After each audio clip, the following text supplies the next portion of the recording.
Então, né, a minha família era metodista, wesleyana, né, meu pai, e a gente se criou participando dos cultos que eram semelhantes a missas, né?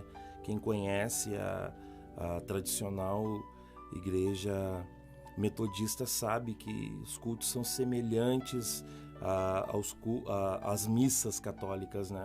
Mas eu nunca fui participativo, né? Na verdade, a gente veio de um lar cristão, mas a gente não cultivava o cristianismo, né? É aquele cristão de domingo, aquele cristão como nós costumamos usar uma expressão, domingueiro, né? Que participa como se fosse a obrigação de ir à igreja, né?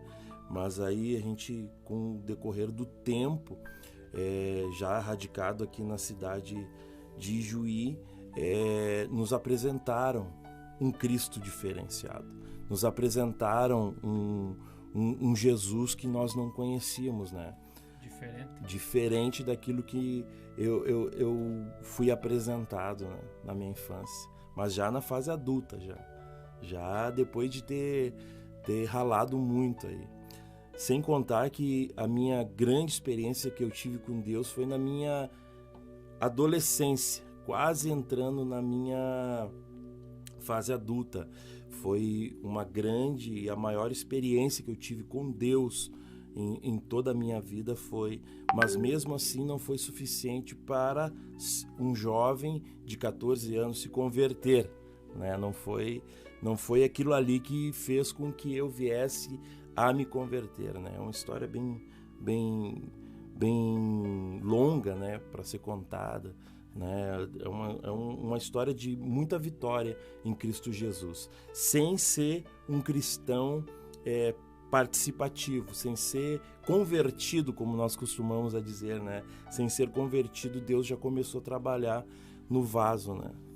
E essa experiência foi aonde, pastor? Foi na cidade de São Borja, na fronteira também. Nós éramos de Alegrete, morávamos em Alegrete, tinha alguns familiares na cidade de São Borja. E desde os meus 6 anos de idade, eu tinha um problema de saúde gravíssimo. Eu sofria de epilepsia. E eu não podia... Só que não era aquela epilepsia que você trata com medicamento e de repente vai ali, acontece, dá um ataque. Não. O meu problema ele era mais grave, porque toda noite, quando eu ia dormir, a hora que eu entrava no sono profundo, que me dava os ataques epiléticos. E aí o que acontecia? Quem sofria muito e sofreu até os meus 14 anos foi a minha mãe. A minha mãe, ela tinha que velar o meu sono. Não conseguia, até entrar em sono profundo tinha que ser um sono velado.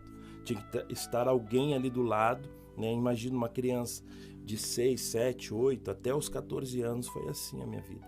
Eu não podia jogar futebol, eu não podia sair, eu não podia fazer educação física na escola, eu não podia correr na hora do recreio, porque se eu batesse a minha cabeça, eu poderia morrer. Eu tinha um coágulo no cérebro que fazia com que acontecia esse problema de epilepsia.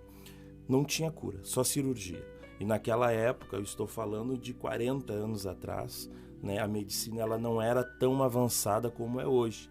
E os médicos na época diziam que só um milagre poderia fazer com que aquilo ali desaparecesse.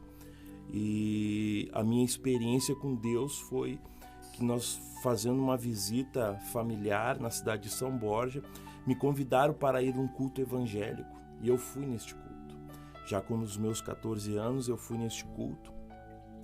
E neste culto, eu me lembro muito bem que tinha um pastor pregando e o ministério na cidade de São Borja, o pastor, hoje eu sei que igreja era, eu fui pesquisar depois para saber em que lugar que eu fui curado, aonde foi a bênção. Foi no ministério Só o Senhor é Deus.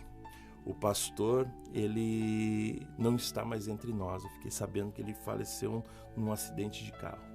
E naquele lugar eu fui curado. Deus usou o pregador, que eu não faço a mínima ideia quem foi o vaso usado por Deus, para impor as mãos e eu ser curado dessa enfermidade. Essa foi uma grande experiência que eu tive com Deus.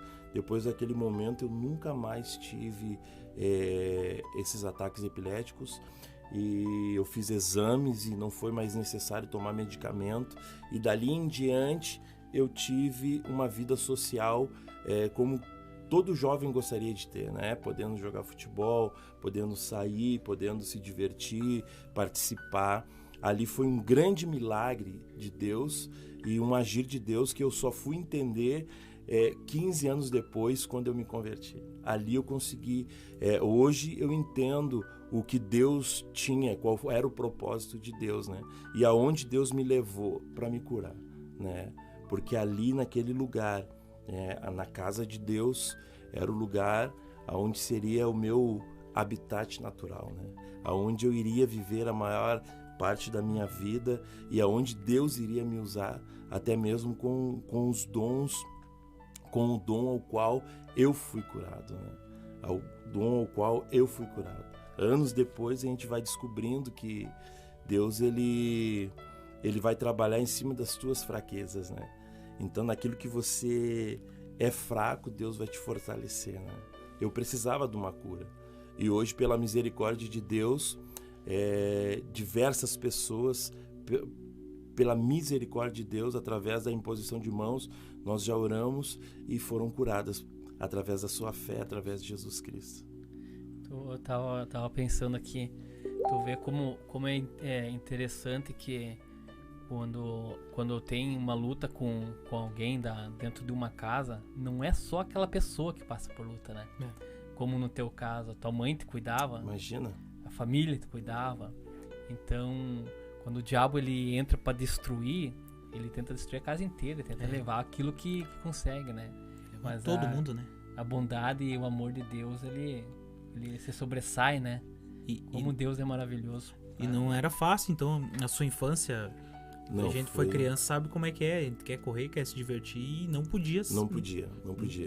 Foi algo assim, eu era pequeno, muito pequeno, com 5 anos, e a gente estava jogando bola no fundo de casa, eu e o meu irmão mais velho e mais alguns meninos, e eu caí e bati a cabeça numa pedra, e aí me levaram desmaiado para o hospital. Fiquei 2 dias, aí no terceiro dia eu acordei.